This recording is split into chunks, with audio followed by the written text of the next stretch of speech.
ಬಿಡದಿ ಟೌನ್ಶಿಪ್ಗೆ ರೈತರ ವಿರೋಧದ ಹಿನ್ನೆಲೆಯಲ್ಲಿ ಬೆಂಗಳೂರಿನಿಂದ ಬಿಡದಿಗೆ ಬಿಜೆಪಿ ನಾಯಕರು ತೆರಳಿದ್ದಾರೆ. ರಾಜ್ಯ ಬಿಜೆಪಿ ಘಟಕದ ಅಧ್ಯಕ್ಷ ಬಿವೈ ವಿಜಯೇಂದ್ರ, ವಿಪಕ್ಷ ನಾಯಕರಾದ ಅಶೋಕ್, ಛಲವಾದಿ ನಾರಾಯಣಸ್ವಾಮಿ, ಹಾಗೆಯೇ ಶಾಸಕರಾದ ಡಾಕ್ಟರ್ ಅಶ್ವಥ್ ನಾರಾಯಣ, ಸುರೇಶ್ ಕುಮಾರ್ ತೆರಳಿದ್ದಾರೆ. ಭೂ ಸ್ವಾಧೀನಕ್ಕೆ ಒಳಪಡುವ 4 ಗ್ರಾಮಗಳಿಗೆ ಭೇಟಿಯನ್ನ ನಾಯಕರು ಕೊಡಲಿದ್ದಾರೆ. ಬೆಂಗಳೂರು ದಕ್ಷಿಣ ಜಿಲ್ಲೆಯ ಬಿಡದಿ ಹೋಬಳಿ ವ್ಯಾಪ್ತಿಯ ಗ್ರಾಮಗಳು.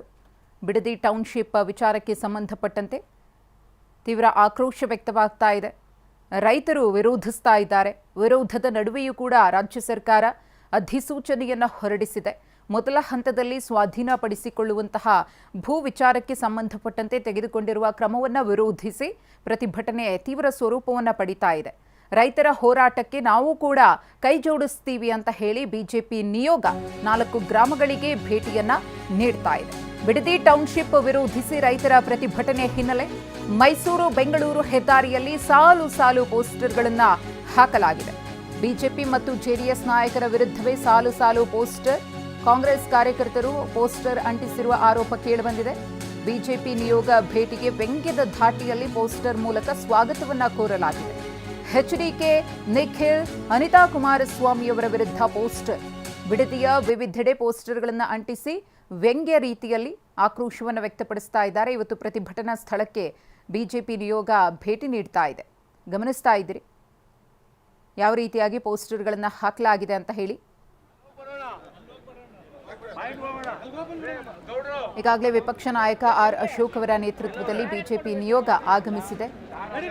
ರೈತರಿಗೆ ಬೆಂಬಲವನ್ನ ಕೊಡ್ತೀವಿ, ರೈತರ ಪರವಾಗಿ ನಾವು ನಿಂತ್ಕೊಳ್ತೀವಿ ಅಂತ ಹೇಳಿ ಅವರು ನಿರ್ಧರಿಸಿದ್ದಾರೆ. ಆದರೆ ಬಿಜೆಪಿ ಮತ್ತು ಜೆಡಿಎಸ್ ಬಿಡದಿ ಟೌನ್ಶಿಪ್ಗೆ ವಿರೋಧವನ್ನು ವ್ಯಕ್ತಪಡಿಸ್ತಾ ಇದೆ.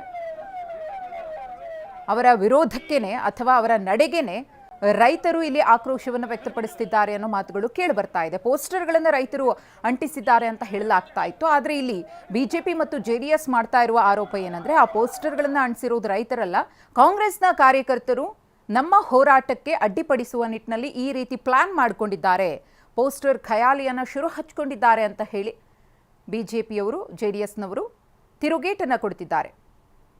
ಈ ಹಿಂದೆಯೂ ಕೂಡ ಸಾಕಷ್ಟು ಸಮಸ್ಯೆಗಳಿತ್ತಲ್ಲ, ಆ ಸಂದರ್ಭದಲ್ಲಿ ನೀವು ರೈತರ ಪರವಾಗಿ ಧ್ವನಿ ಎತ್ತಲಿಲ್ಲ ಯಾಕೆ? ಇವತ್ತು ಕಾಂಗ್ರೆಸ್ ಸರ್ಕಾರ ಇದೆ ಅಂತ ಹೇಳಿ ನಾವು ರೈತರ ಪರ ಅನ್ನೋದನ್ನು ತೋರಿಸ್ಕೊಳ್ಳೋಕೆ ಬಂದಿದ್ದೀರಾ ಅಂತ ಹೇಳಿ ಸಾಲು ಸಾಲು ಪ್ರಶ್ನೆಗಳನ್ನು ಬಿಜೆಪಿ ಮತ್ತು ಜೆಡಿಎಸ್ಗೆ ಕೇಳಿರುವ ರೀತಿಯ ಪೋಸ್ಟರ್ಗಳಿದು. ನಿಖಿಲ್ ಕುಮಾರಸ್ವಾಮಿಯವರು, ಅನಿತಾ ಕುಮಾರಸ್ವಾಮಿಯವರ ಫೋಟೋಗಳನ್ನು ಬಳಸಿಕೊಳ್ಳಲಾಗಿದೆ. ಇನ್ನು ಈ ಕುರಿತು ಬಿಜೆಪಿ ರಾಜ್ಯ ಅಧ್ಯಕ್ಷರಾಗಿರುವಂತಹ ಬಿವೈ ವಿಜಯೇಂದ್ರ ಅವರು ಮಾತನಾಡಿದ್ದಾರೆ. ಪ್ರಮುಖವಾಗಿ ಪೋಸ್ಟರ್ ವಿಚಾರಕ್ಕೆ ಸಂಬಂಧಪಟ್ಟಂತೆ ಅವರು ರಿಯಾಕ್ಟ್ ಮಾಡಿದ್ದಾರೆ. ಇವರೆಲ್ಲ ಒಂದ್ ಕಡೆ ನಮ್ಮನ್ನ ಕಾಂಗ್ರೆಸ್ ಪಕ್ಷದ ಶಾಸಕರು ಅಂತೇಳಿ ಮುಖ್ಯಮಂತ್ರಿಗಳು ಭಾವಿಸಿದಂತೆ ಕಾಣ್ತಾ ಇದೆ. ನನ್ನ ವಿರುದ್ಧ, ಭಾರತೀಯ ಜನತಾ ಪಾರ್ಟಿ ನಾಯಕರುಗಳ ವಿರುದ್ಧ, ವಿಪಕ್ಷ ನಾಯಕರ ವಿರುದ್ಧ ಪೋಸ್ಟರ್ ಆಂದೋಲನ ಶುರು ಮಾಡಿದ್ದಾರೆ. ಬೆದರಿಕೊಳ್ತಕ್ಕಂತ ಪ್ರಶ್ನೆ ಇಲ್ಲ. ನಿಮ್ಮ ಗೊಡ್ಡು ಬೆದರಿಕೆಗೆ ಹೆದರ್ಕೊಳ್ತಕ್ಕಂಥದಕ್ಕೆ ನಾವೇನು ಕಾಂಗ್ರೆಸ್ಸಿನ ಶಾಸಕರು ಕೂಡ ಅಲ್ಲ. ಈ ನಾಡಿನ ರೈತರ ಪರವಾಗಿ ನಿಲ್ಬೇಕಾಗಿರ್ತಕ್ಕಂಥ ಕರ್ತವ್ಯ ನಮ್ದಿದೆ. ರೈತರ ಧ್ವನಿಯಾಗಿ ಹೋರಾಟ ಮಾಡಬೇಕಾಗಿರ್ತಕ್ಕಂಥ ಜವಾಬ್ದಾರಿಯೂ ಕೂಡ ವಿರೋಧ ಪಕ್ಷದ ಮೇಲೆ ಇದೆ. ಅದನ್ನ ನಾವು ಮಾಡ್ತಾ ಇದ್ದೇವೆ. ಇವರೆಲ್ಲ ಒಂದ್ ಕಡೆ ಎಚ್ಡಿಕೆ ಕುಟುಂಬದ ವಿರುದ್ಧ ಬೇನಾಮಿ ಭೂಮಿ ಪೋಸ್ಟರ್ ವಿರುದ್ಧ ಕೇಂದ್ರ ಸಚಿವ ಎಚ್.ಡಿ. ಕುಮಾರಸ್ವಾಮಿ ಅವರು ಆಕ್ರೋಶವನ್ನು ವ್ಯಕ್ತಪಡಿಸಿದ್ದಾರೆ. ಇದು ಡಿಕೆ ಶಿವಕುಮಾರ್ ಅವರ ವಿಕೃತ ಮನಸ್ಸು ಎಂದಿದ್ದಾರೆ ಎಚ್ಡಿಕೆ.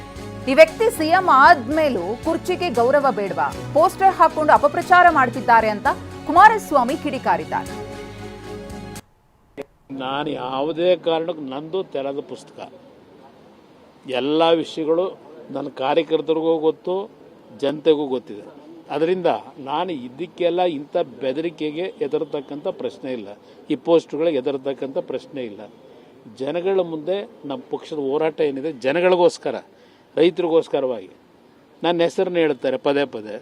ಹೌದಪ್ಪ, ನನ್ನ ಕಾಲದಲ್ಲಿ ಇದು ಮಾಡಬೇಕು ಅಂತ ಹೊರಟಿದ್ದು ನಿಜ.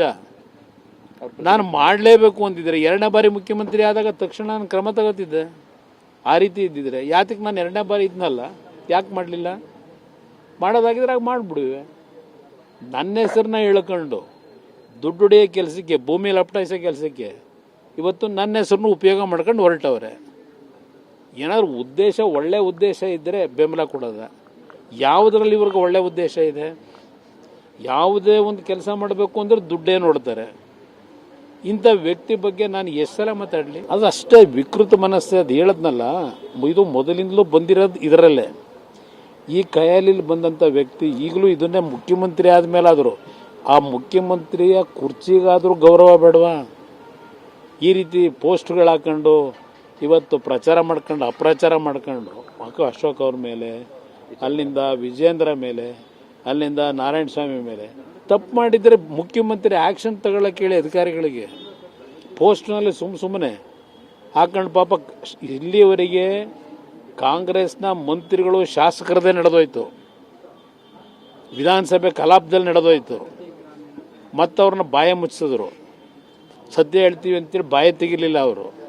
ಆ ರೀತಿ ಈ ರಾಜ್ಯದಲ್ಲಿ ಏನು ನಡೀತಾ ಇದೆ, ಬಹುಶಃ ಇನ್ನು ಮುಂದಕ್ಕಾದ್ರೂ ನಿಲ್ತದೇನೋ ಅನ್ಕೊಂಡಿದ್ದು. ಅದು ಅಷ್ಟೇ ವಿಕೃತ.